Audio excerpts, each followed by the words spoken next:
When wildfire breaks out and the flames are too remote to access on land, smoke jumpers get the call.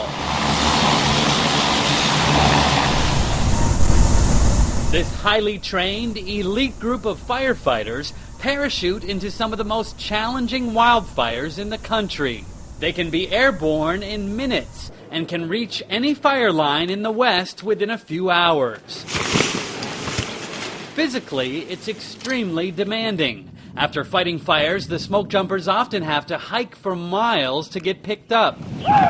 And that's what kind of gets you going. RICO GONZALEZ is one of more than 400 American smoke jumpers. He has more than 200 jumps in his 14-year career. We do move around, and that's part of our system here with being mobile and whatnot. And that's another trend that makes it really nice to do the job, is because you don't know where you're going to be at tomorrow.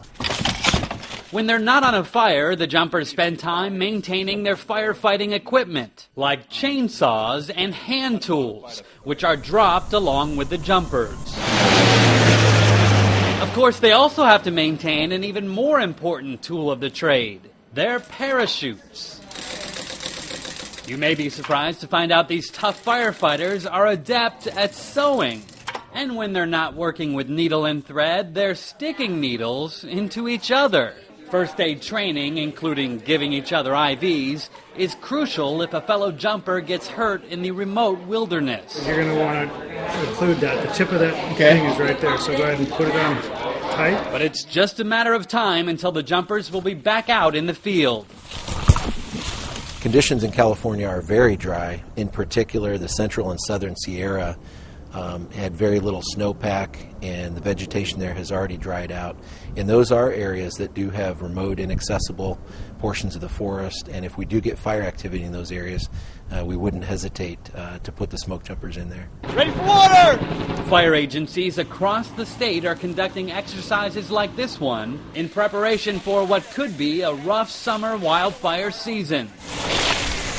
Ongoing budget cuts aren't helping. We're all aware of our budget challenges lately. Lots of things in the media about cuts and fire companies being decreased and all that.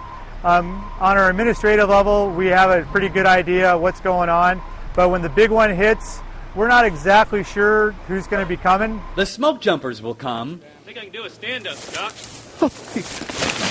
As they have for more than 70 years. Your goal is just basically go out there and put the fire out and come home safe every day.